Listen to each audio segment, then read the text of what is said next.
What is going on, everyone? Conservative Video Dipper here. If you got a dip, pack a lip. First and foremost, before we do get started in today's live stream, I do have to give a disclaimer. Dip tobacco is not a safe alternative to cigarette, vape, nicotine, or any tobacco or nicotine product. If you are the age of 18 or under 21, we do not recommend that you dip, smoke, vape, or use any tobacco or nicotine product. And if you are the age of 21 or older, you can, well, dip, vape, smoke, use tobacco or nicotine products at your own risk. Mileage may vary. We are also not sponsored nor endorsed by any dip tobacco company or product that you may see or hear in this live stream today. Hope y'all are doing good. Some of y'all asked me when I'm going to do a live stream. And I decided, well, I'm going to do one today because I just really haven't got to catch up with you folks. So we'll see how many of you folks come in today. But hope y'all are doing good. Happy Sunday. I know tomorrow's Monday. Everybody's like, I don't want to go to work tomorrow. This sucks. I can sense it. I can feel you all don't want to go to work. So it's okay. Don't worry. You're not the only person that feels that way. I hate work too. And I don't know why one eye looks bigger than the other, but whatever. But anyway. So we are dipping on Grizzly Long Cut Wintergreen Dip Tobacco, as you all typically know. I'm going to put it in my lucky can, or my favorite can. Ching. And then we'll pack one here. So, how are you guys doing? What have you guys been doing? Sorry, I've been so busy lately, just with a lot of things in my life. And now I'm here. So, I hope you all are doing good. Yeah. Okay, this can is empty.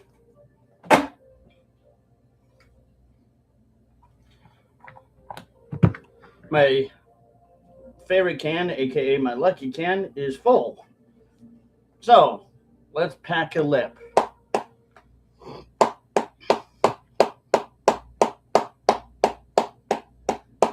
So, pack a dip, pack a lip with me.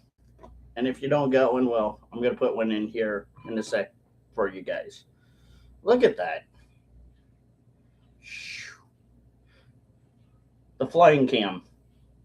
Or the flying cam, excuse me. So, here it is. Looks pretty good. Ooh, it smells really good too. It smells fresh.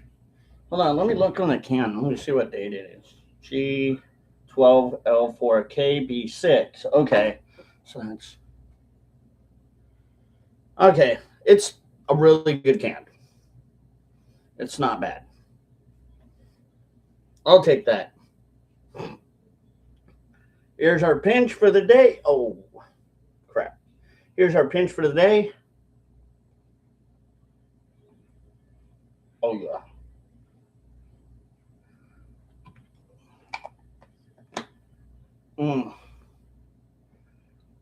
There you go.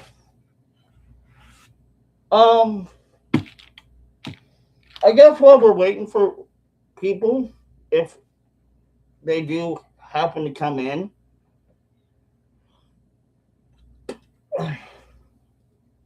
we'll just answer some viewers' questions that I do get asked a lot. And if I've answered some of these, or if they're ones that have been asked before, but I've answered already, just know that I typically try to answer a lot of questions that I can to my best ability. But sometimes some people are kind of new to the channel and they're not really aware that maybe that question's already been asked. So I just answer it anyway, just for the hell of it, because I try to be nice and polite about it, and it's an interaction for all of us, and it's good that these new people are able to ask questions, and I think that they should be able to. But there's been a couple that I have here, and one of them, I'm reading them off my phone, by the way. One of them is conservative. What do you like and dislike about being a tier two journalist? Boy, that's a great question. Um, what I'll start with what I like about it first, and then I'll kind of get to the dislike part. What I like about it is that it really does help a lot of people that don't trust tier one medias at all, because tier one has been known to allegedly be very disingenuous, dishonest, and they associate themselves with just trying to force feed people information that they want people to honestly just believe in. And what I like about it is, or about being a tier two journalist, is that because that's not what we do. That's the big thing. We don't do that.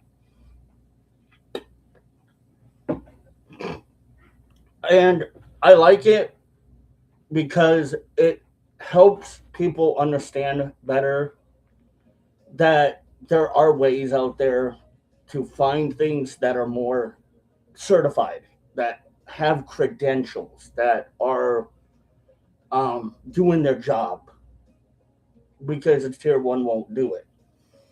And it's also fun because you get the White House, you get the tier one media watching you, you get the boys and girls in Arlington, hi boys and girls, the FBI that watch you, and well, they get to watch me.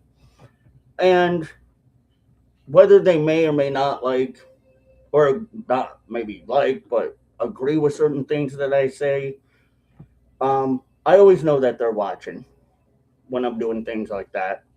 And it's kind of fun, but also it's fun. There's a lot of fun things I could say about this. The other fun part about it is when tier one decides to take certain things that I say and they start using it. And it's starting to be more and more noticeable. And it's kind of fun to see that, because when either my senior producer Tim or I will watch tier one and I hear something and from the tier one media, it's like, hey, wait a minute, I've said that before, or in that kind of certain way. That's a little suspicious. It's always fun because they get to do that. And I don't mind it as much because I feel like it's kind of a tip to the hat towards me, if you will. They're tipping their hats and letting me know, hey, we see you. We know that you're out there. Whether they do it because they're trying to spin their own narrative, or whether it's the tier media that's like Fox or OAN, it's always kind of a good nod towards me. And I always see it as that. Now, the bad things. Um, I wouldn't say it's really bad, but uh, having to try to keep up with a lot of things. That's the hardest. Having to do a lot of research into what is going on politically, because 24 hours things happen. You know, the world moves and just things happen. And I'm not always going to be awake to catch it. So I have to catch what I can because during the nighttime I'm asleep. So if something happens, then I'm not going to know about it. But when I wake up the next day, I'll catch it. And it's kind of hard to stay on top of it. That's the hardest part. Is trying to stay on top of what's going on every day, continuously, consecutively. I wouldn't say it's bad, but it's difficult because you do have to get your sleep, your rest, and mentally your body's going to be drained continuing to do this. And that's kind of another downer to this, is that you mentally get drained. If you do it too much, you start realizing it's really tedious. That's the one part that always gets me. And that kind of goes to our next question here, which is, Romeo, how do you deal with the tedious work without being stressed?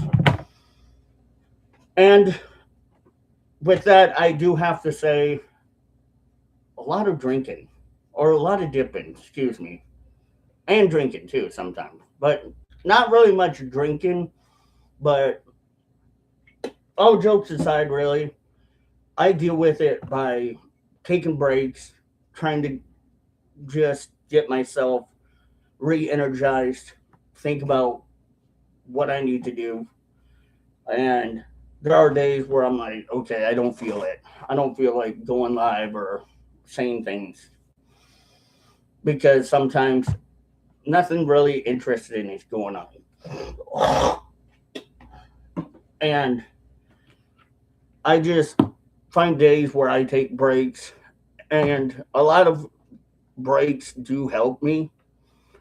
But when it comes to like taking breaks, you don't want to take long vacations. It is the whole point, kind of. But I do it, which that's because I'm a freelance tier two journalist. I make up my own schedule. I can do it. But going back to that question, though, just taking breaks.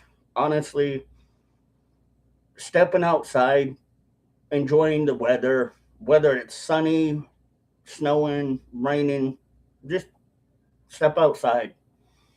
Enjoy the nature around you. That's how I kind of relieve myself of a lot of the stress.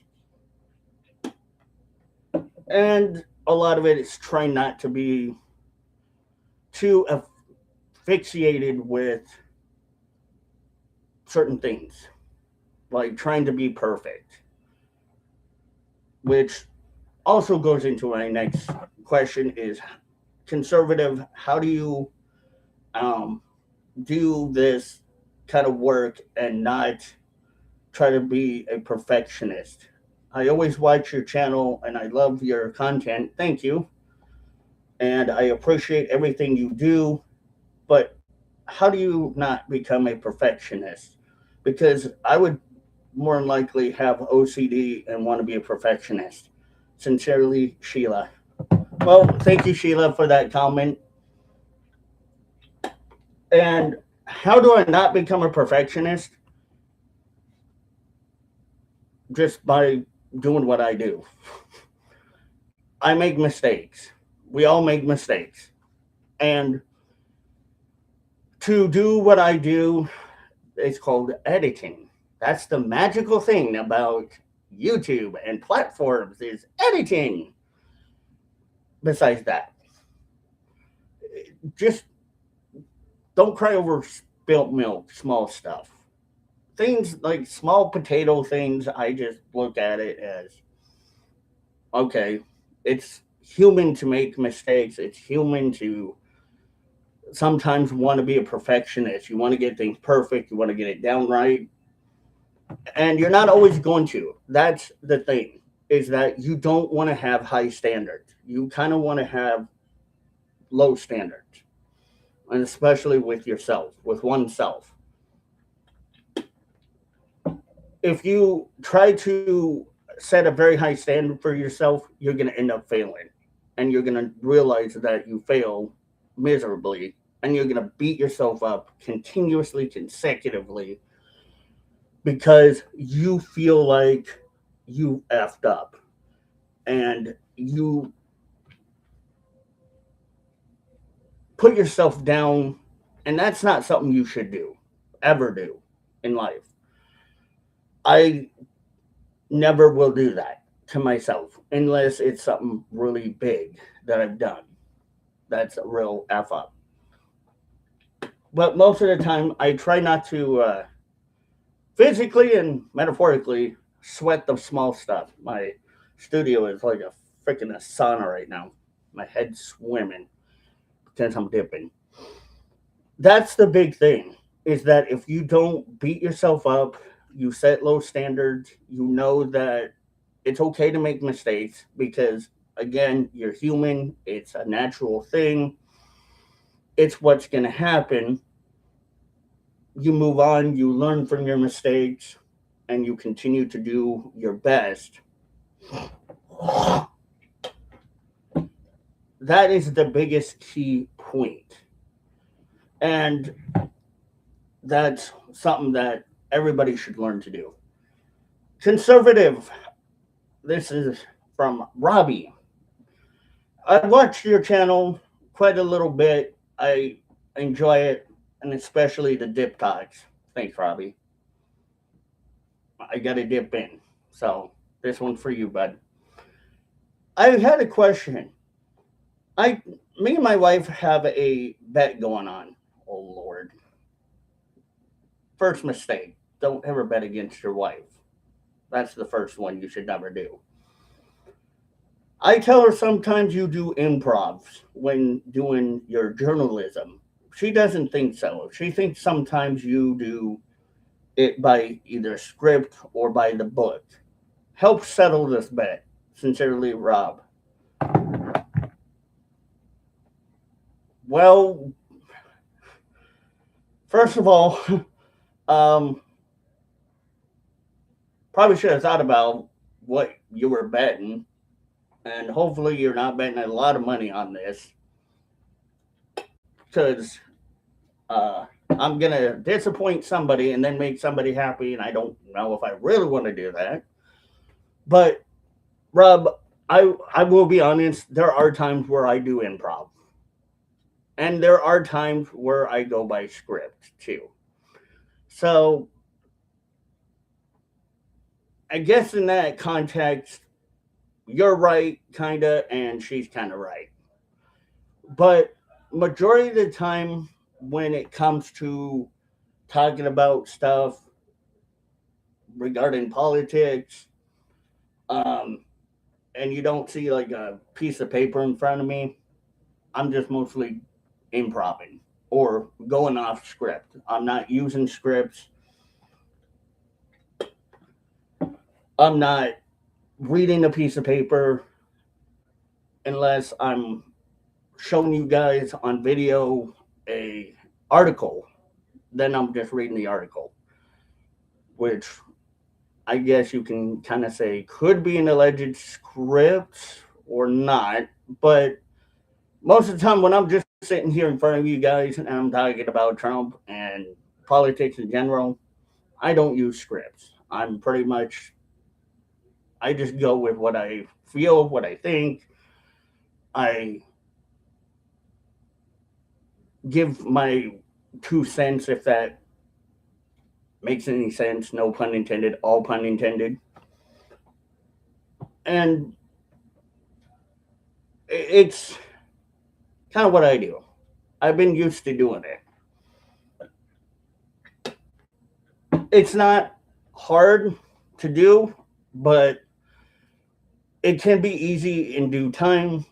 But there are times where I do need to use a script because it will sound a little more professional on my side, or it needs to be done.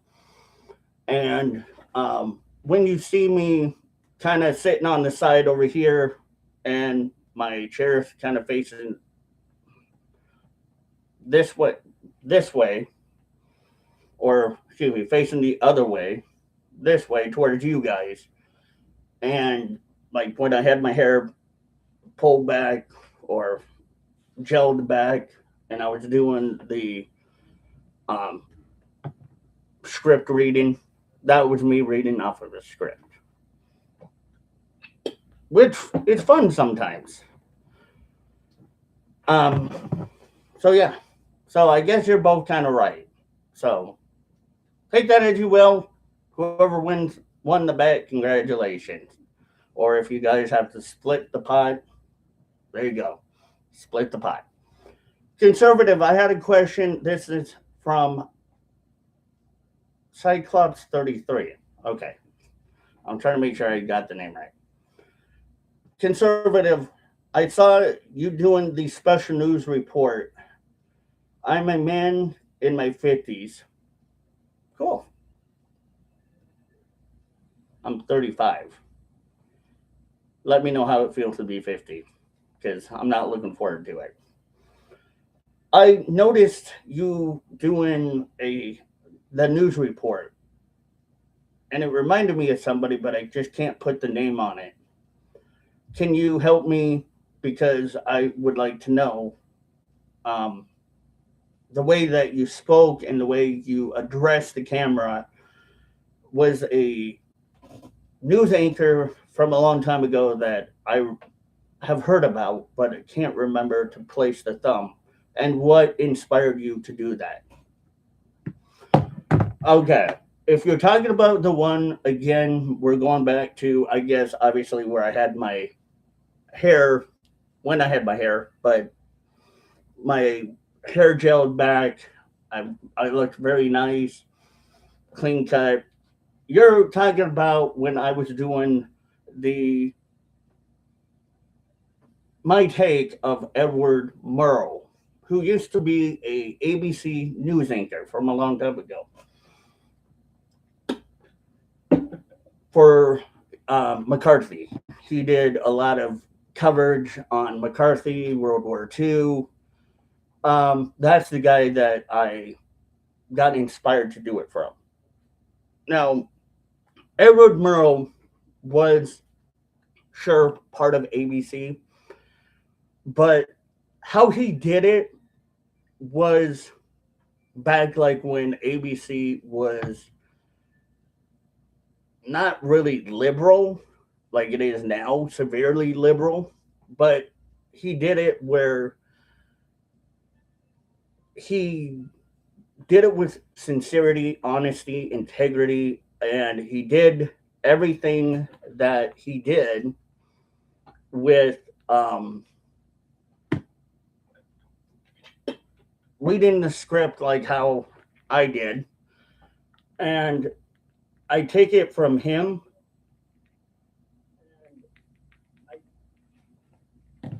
And it honestly was my take of kind of tipping my hat to Edward Murrow in a way that he was an inspiration for partly of my journalism. He was a good inspiration. He asked very hard questions that I see people nowadays not doing. He did a lot of journalism work that nowadays you will never see. You will never experience what he did nowadays. Nowadays, it's just kind of a joke. But he did a lot of good work. He did a lot of good news coverage. And that was like back in what, 40s and 50s, and probably 60s too, mid 60s.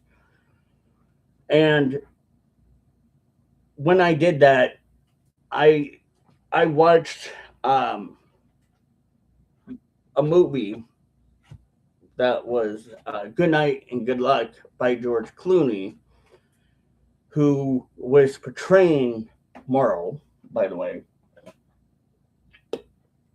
Now, I'm not a big George Clooney fan by any means, but um, George Clooney did okay with it. He was a little bit fast. Merle was kind of a little bit slow, methodical about how he addressed certain coverage and topics. And so after watching that movie, I began to watch actual live YouTube videos. Well, not live, but actual YouTube videos of not George Clooney, of Edward Murrow doing actual live coverage and doing actual coverages of different stories like the McCarthy, the World War II. And I wasn't trying to imitate him or mimic him in any way. I was trying to imitate maybe a little bit of his ways of how he did certain things. Because again, that's kind of my tip to the hat to the man who did very well back in those days. And seeing that he did a lot of stuff, it kind of inspired me more to, at that time, want to do some of the things he did and see where it went and how it kind of settled with all the folks here. And a lot of y'all liked it. But for some of you that didn't understand, well, who am I replicating? I again kind of took a little from Edward Murrow. And the big thing about it too, when it comes to doing some of the things that he did, I know I will never be Edward Murrow. I know that. I realize that. Edward Murrow is a one of a kind man. He was very rare. He was a very well to do man. And he did a lot of his work predominantly in sometimes in the studio and sometimes out of the studio, which I don't get to do very often out of the studio work because most of my stuff's in studio here. And it made me realize more and more that this was what journalism was way back when he did this stuff. This was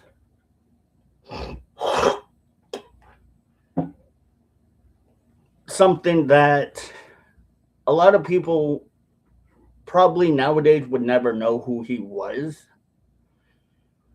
because he was very, very old timer. He was like way back, probably when your grandparents were alive or your great grandparents were alive. And to bring back a little bit of me doing some of his stuff, I wanted to do that in more line of respect and camaraderie and kind of remembering what he has done and being thankful for what he has done.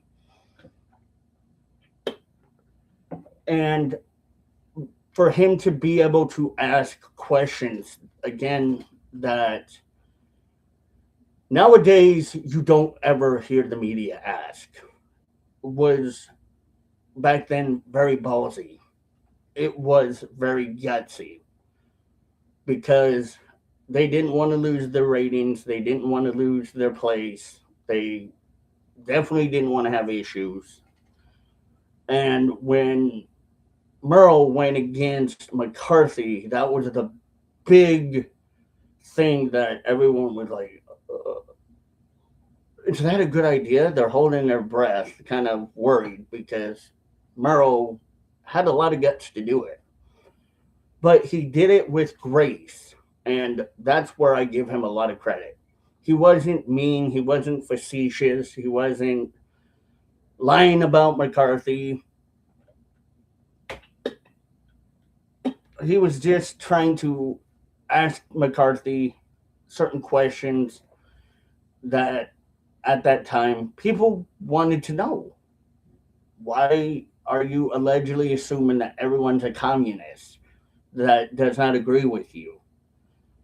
And why are you alleging that I'm a communist?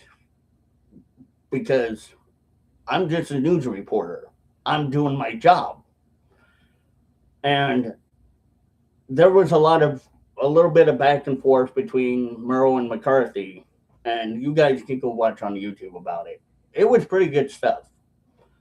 And McCarthy's response was typically somewhat very defensive and very, in my opinion, allegedly rehearsed. But Murrow did so well with handling himself, keeping himself calm, cool, collected, and not letting it really get to him by just doing what he has to do by reporting this is what McCarthy is now allegedly saying about me, or now responded to my questions, and let's take a listen. And he did so well. And back then, you also kind of got to remember that it was totally completely different like it is now.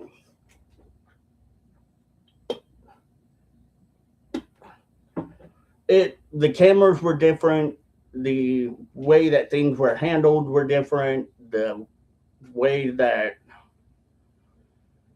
people in journalism back then did it was journalism that I think should be brought back, but sadly will never be brought back. So that's my saddest thing. One viewer, one thumbs up. I appreciate you.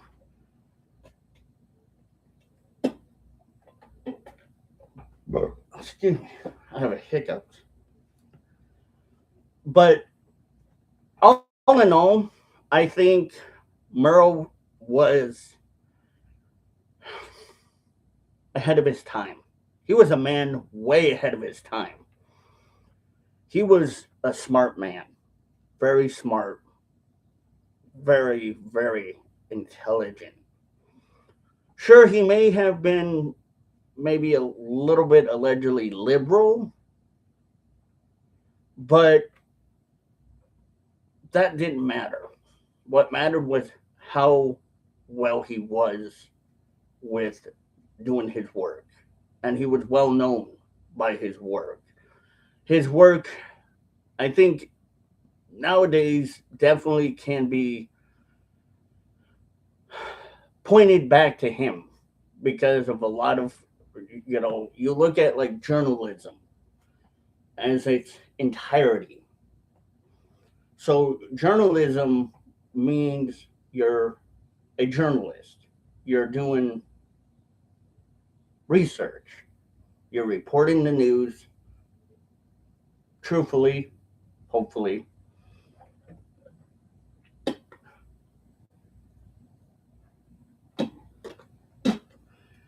Honestly, and your work speaks volumes about you when you're being a journalist. And that really can be said for Murrow. His work can be remembered because he did a lot of work being able to be in front of the camera, not be nervous, and say, I don't know what I'm freaking doing. He was really good at it. It was like he was born to do it.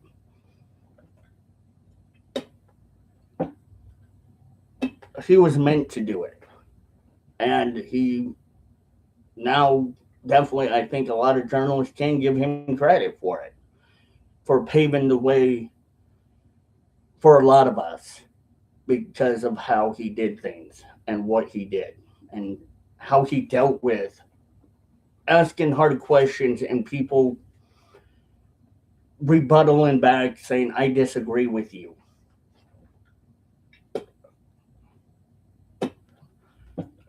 But he never let it get to his head. He never let it get there. He was professional. Some journalists are, some aren't. So that's where I think we should definitely give credit to Merle for paving the way in that tone for us journalists. Being able to do research, handle people that not only disagree with us, but that might not like the way we do things or how we say things or put the way we put things. But we understand that it's the nature of the beast. Because this, for me, is what I kind of wanted to do my whole entire life. And I get to do it. And I love it. But he did it because he was being paid to. But I also think he did it because he loved it. That was something else I think Merle definitely should get credit for too. Was he had a lot of love and admiration for his work. He respected his work. He never let it go to waste. He never let himself whittle away by doing nothing in the world.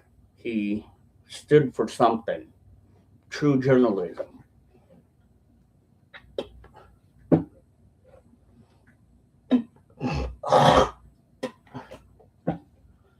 So that's my 10 cents. Conservative. I noticed that sometimes this is um,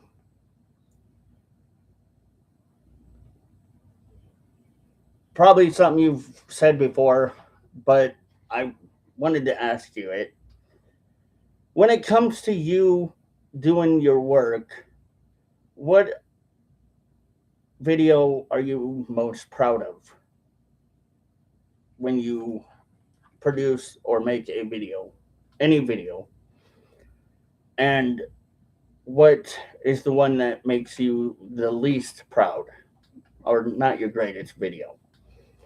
And what makes you want to continue to do the work you do? Sincerely Anonymous.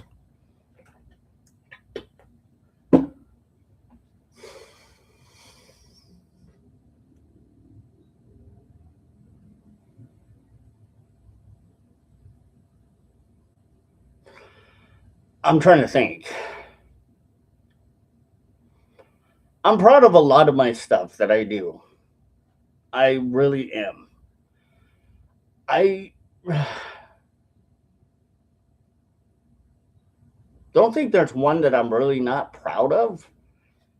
Um, honestly, because a lot of my stuff I do says a lot of volumes about what I do and who I associate with, regards to like conservativenewswave.com. But uh, Scheist.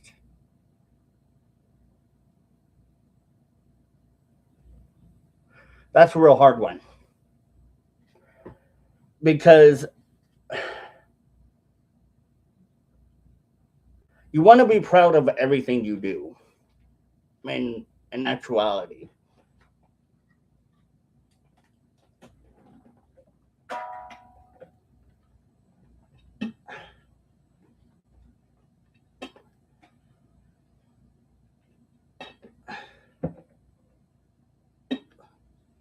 you want to be proud of not just the work, but the effort you put into it.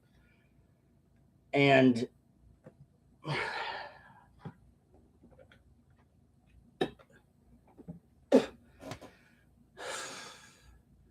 there's really nothing I'm not proud of that I've done so far. The part that gets me is if I'm going to do something, I'm going to do it because it either has to be done or nobody's saying anything about it, and I need to be proud to do it.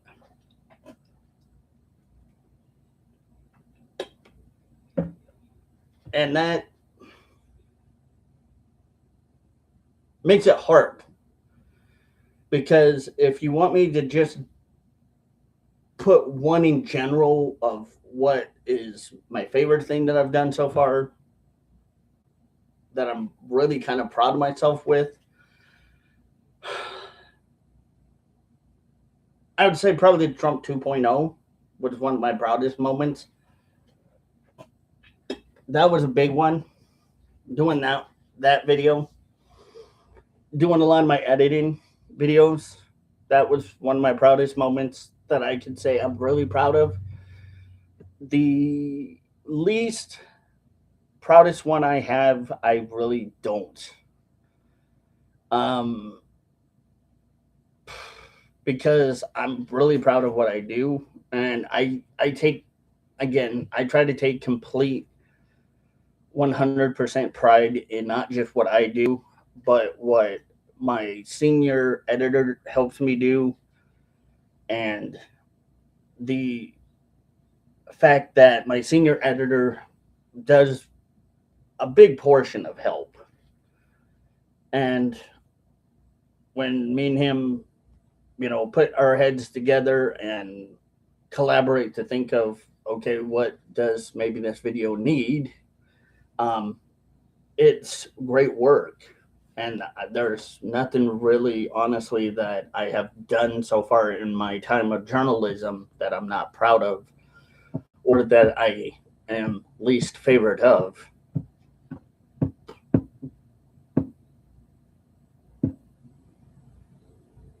Yeah, that's a real difficult one. Because I really can't put a thumb on that one. That's just so hard. But yeah, it's a great job to be able to do what I do for fun. And I love it. The experience really, honestly, for me, doing everything that I've done has been educational. And of course, sensational sometimes. Not everything sensational, but a lot of it's educational. And I think that's the biggest part right there. It's that education. And I'm proud of it. So, yeah. So, it makes me proud to do what I do. A lot of what I do is not just only take pride in what my senior editor does, what I do, what the other staff here at Conservative Newswave does.